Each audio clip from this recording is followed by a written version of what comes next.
আসসালামু আলাইকুম প্রিয় শিক্ষার্থীবৃন্দু। তো তোমরা যারা আমার এডুকেশন 24 চ্যানেলটি এখনও সাবস্ক্রাইব করো নাই তারা অবশ্যই সাবস্ক্রাইব করে পাশে থাকবে।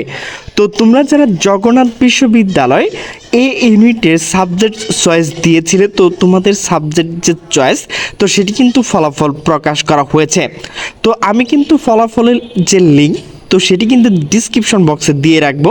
তো সেখানে ক্লিক করে আপনারা যে শিফটে রয়েছেন তো সেই শিফটের রেজাল্টগুলো পেয়ে যাবেন। তো নোটিশটি মূলত প্রকাশ করা হয়েছে দ্য ডেইলি ক্যাম্পাস।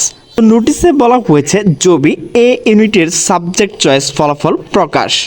তো নোটিশটি প্রকাশ করা হয়েছে 26শে এপ্রিল 2025 সন্ধ্যা 6টা 55 তো নোটিশে বলা হয়েছে জগন্নাথ বিশ্ববিদ্যালয় জবি 2024-25 শিক্ষাবর্ষে বিজ্ঞান অনুষদের ইউনিটের ভর্তি পরীক্ষার বিষয়ে নির্বাচন ফলাফল প্রকাশিত হয়েছে।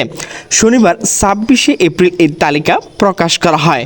তো প্রকাশিত ফলাফলে দেখা গেছে শিফট 1 থেকে রুল নম্বর হচ্ছে 330 পর্যন্ত, দ্বিতীয় শিফট যেটি রয়েছে রুল হচ্ছে 329 পর্যন্ত এবং শিফট তৃতীয় যেটি রয়েছে তো সেটি কিন্তু 371 পর্যন্ত শিক্ষার্থীরা বিভিন্ন বিষয়ে স্থান পেয়েছেন।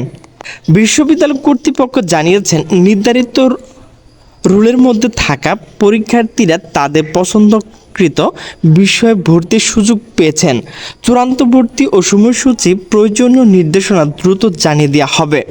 তো ফলাফল এবং বিস্তারিত তথ্য বিশ্ববিদ্যালয়ের যে অফিসিয়াল ওয়েবসাইট রয়েছে তো সেখান থেকে দেখে নিতে পারবেন। তো মূলত আমি আপনাদের যে সাবজেক্ট নিয়ে চান্স পেয়েছেন তো সেই শিফটগুলো ডিসক্রিপশন বক্সে লিঙ্ক দিয়ে দিব, তো সেখান থেকে আপনারা দেখে নেবেন। তো প্রিয় শিক্ষার্থীবৃন্দ, আপনারা যারা জবি ইউনিটের সাবজেক্ট চয়েস ফলাফল প্রকাশ করা হয়েছে তো সেটি কিন্তু আমি ডিসক্রিপশন বক্সে লিঙ্ক দিয়ে রেখেছি।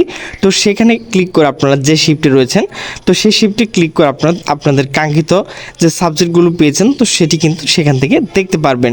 তো প্রিয় শিক্ষার্থীবৃন্দ, আমার ভিডিওটি যদি ভালো লাগে তাহলে অবশ্যই লাইক কমেন্ট শেয়ার করবেন। তো সকলে সুস্থ থাকবেন, ভালো থাকবেন, আল্লাহ হাফেজ।